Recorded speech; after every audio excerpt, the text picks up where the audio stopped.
You said I was useful, and you were right, but I just learned how to use myself.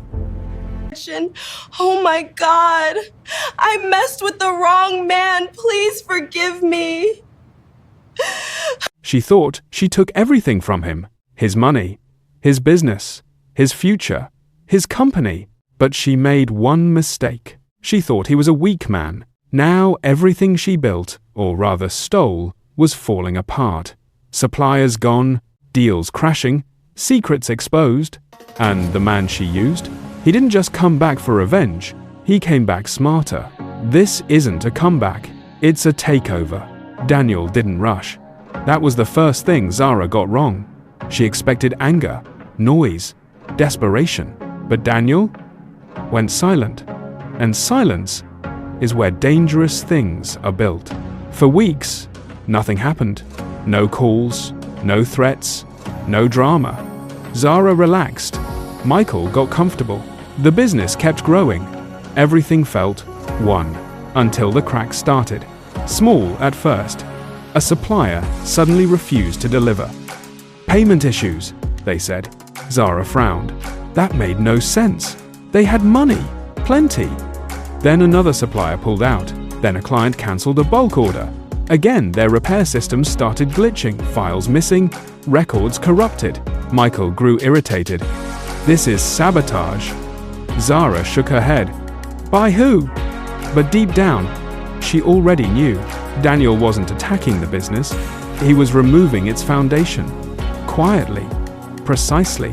Because Daniel remembered everything. Every supplier who trusted him more than the company. Every customer who came back because of his honesty. Every system he helped build.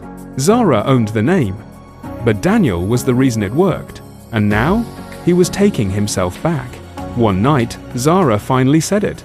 He's doing this, Michael scoffed. He has no power. Zara turned slowly. You don't understand him. And, for the first time, there was fear in her voice. Meanwhile, Daniel sat in a dim room, laptop open, phone buzzing. Not with anger, but with control. He wasn't alone. That was the second mistake Zara made. She thought Daniel was just a small guy with a small mind. But pain had upgraded him. Daniel had reached out, not just to suppliers, but to competitors. People Zara had ignored, undermined, disrespected. I don't want revenge, Daniel told them calmly. I want balance. And balance came at a cost. Within weeks, a new brand started appearing. Quietly.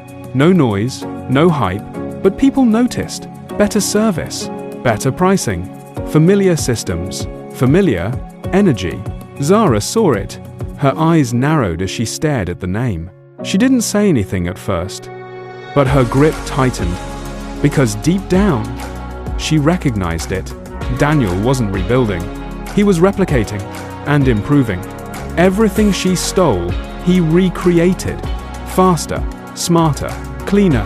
Michael slammed his hand on the table. We'll crush him! But Zara didn't respond, because she finally understood something terrifying. Daniel wasn't chasing them. He was replacing them. And then came the final move. A message. Simple, direct. Sent only to Zara. Check the documents again. Her heart skipped. She rushed to the files, opened them, scrolled, paused. Her face went pale. What is it? Michael asked. She didn't answer, because for the first time, she saw it. A clause, hidden, buried in legal language, something she had overlooked. Daniel had signed the papers, yes, but not blindly. He had added something, a fallback, a silent trigger, a clause that activated under breach of trust and internal fraud. Ownership could be challenged, frozen, reversed. Zara's hands began to shake. That's impossible. But it wasn't. Daniel hadn't been naive. He had been cautious.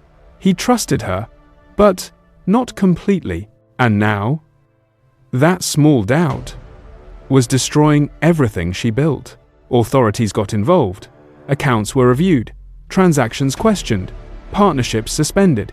The empire began to collapse. Not loudly, but inevitably. Zara stood in the same room where she once felt powerful. Now it felt empty. Her called partner, Michael, was gone. The business was unstable. And for the first time, she was alone. Her phone buzzed. A message from Daniel. She stared at it for a long time before opening. "You said I was useful. You were right. I just learned how to use myself." Tears filled her eyes, not from loss, but from realization. She didn't just betray a man, she created one. And Daniel, he didn't celebrate, didn't laugh, didn't even look back, because his revenge wasn't destruction, it was evolution. He didn't just take her down, he outgrew her. Lesson for you. Not everyone who looks kind is weak.